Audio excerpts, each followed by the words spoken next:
दोस्तों नमस्कार। मैं हूं राहुल शर्मा और आप देख रहे हैं राहुल शर्मा शो। आज हम भारत का संविधान की चर्चा को आगे बढ़ा रहे हैं। आज हम प्रवेश करने जा रहे हैं फंडामेंटल राइट में।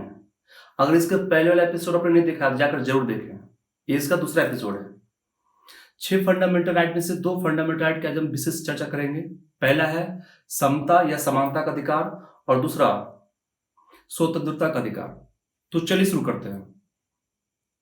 6 मौलिक अधिकार में से पहला है समता या समानता का अधिकार, राइट टू इक्वलिटी। इसका विवरण अनुच्छेद 14 से 18 में किया गया है। लोकतंत्र में इस अधिकार को बहुत ही महत्वपूर्ण माना गया है क्योंकि यह उसकी आधारशिला है। अनुच्छेद 14 में कहा गया है कि भारत की सरकार किसी भी नागरिक के साथ कोई भेदभाव नहीं करेगी, सभी नागरिक को समान संरक्षण प्रदान करेगी। अनुच्छेद 15 में लिखा है कि राज्य किसी भी नागरिक के साथ भेदभाव सिर्फ धर्म, जाति, लिंग या जन्म स्थान के आधार पर नहीं कर सकती है। सार्वजनिक स्थल जैसे भोजनालय, होटल, पार्क, कुआं, सिनेमाघर, इन सभी का उपयोग सभी नागरिक समान रूप से कर सकते हैं। अनुच्छेद 16 यह कहता है कि सभी नागरिक को सरकारी सेवा या पद पर नियुक्ति के लिए समान अवसर दिए जाएंगे। अनुच्छेद 17 यह कहता है कि छुआछूत एक दंडनीय अपराध है और इसे खत्म कर दिया गया है। अनुच्छेद 18 में यह कहा गया है कि सभी उपाधियों को प्रतिबंधित कर दिया गया है और इसके भीतर 4 उपबंध हैं। पहला उपबंध में यह कहा गया है कि सेना या विद्या संबंधी सम्मान को छोड़कर सभी उपाधि प्रतिबंधित कर दिए गए हैं। दूसरा उपबंध में यह कहा गया है कि भारत का कोई भी नागरिक किसी विदेशी राज्य से उपाधि स्वीकार नहीं कर सकता। तीसरा उपबंध में कहा गया है कि कोई भी विदेशी राज्य का नागरिक जो भारत में सरकारी पद पर कार्यरत है वो राष्ट्रपति की अनुमति के बिना विदेशी राज्य से कोई भी उपाधि स्वीकार नहीं कर सकता है।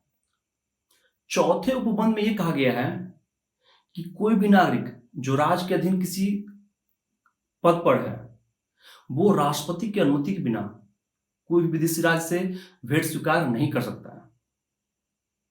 ये तो था समता या समानता का अधिकार।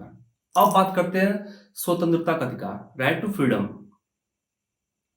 इसका विवरण अनुच्छेद 19 से 22 में है और इस अधिकार में पहला अधिकार है कि आपको बोलने का अधिकार है, आपको अपनी बात रखने का अधिकार है।